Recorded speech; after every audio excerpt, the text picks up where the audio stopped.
Welcome to the AI for Career Success video overview by Curt Robbins.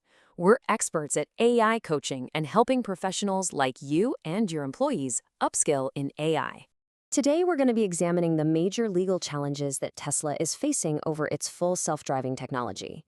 Now, all the information we're covering is based on reporting by Becky Peterson for the Wall Street Journal, which was consolidated in a really insightful LinkedIn summary by Laura Stewart, published on April 20th, 2026. The heart of the issue is captured perfectly by this headline. Car owners are revolting over Tesla's self-driving promises. This isn't just about a few isolated complaints. What we're seeing is what you could call a widespread customer revolt, and it all stems from the promises made about the company's autonomous driving features. And this is definitely not a localized problem. Tesla is actually fighting lawsuits from car owners on multiple continents. We're talking about the United States, Europe, and Australia.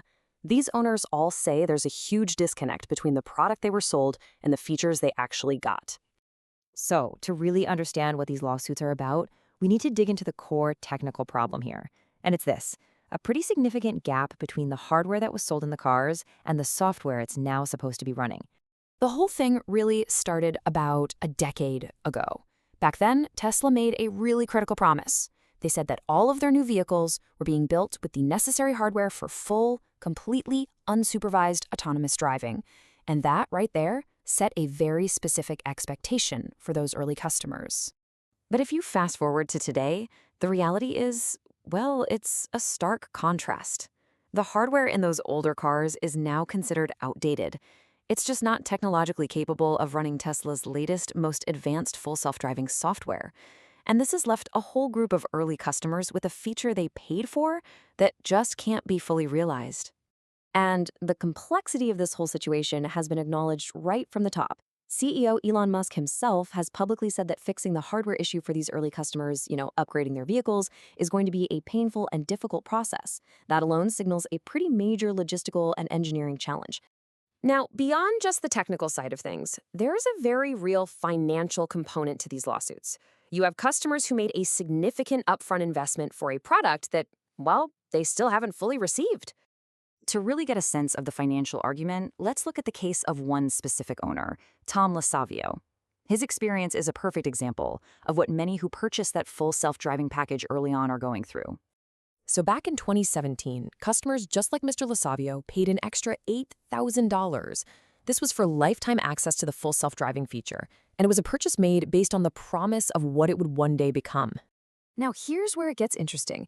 To illustrate the opportunity cost, analysts have pointed out that if that same $8,000 had just been invested in a standard S&P 500 index fund back in 2017, it would be worth roughly $27,000 today. That really puts the financial argument being made in these lawsuits into perspective, doesn't it? So, these legal battles are really more than just about financial claims. They're signaling a much broader reckoning over corporate accountability, especially when it comes to marketing and selling technology that's still, well, in the future. The core of the legal argument can really be boiled down into a pretty simple sequence. The company is being accused of overpromising what its technology could do, then under-delivering on the final product, and now it's facing the consequences with customer lawsuits demanding accountability.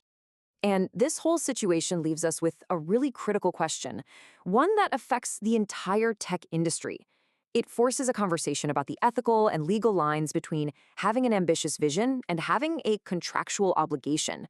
When a company sells a promise of the future, what is its actual responsibility to the customers of today? Thank you for watching. This is where we teach you AI and help you get smarter than your competition. If you like these videos, use the QR code at the beginning of this video to buy us a coffee or hire us to coach you or your employees in AI. Please subscribe to the AI for Career Success YouTube channel. Liking, commenting, and sharing helps us reach a wider audience.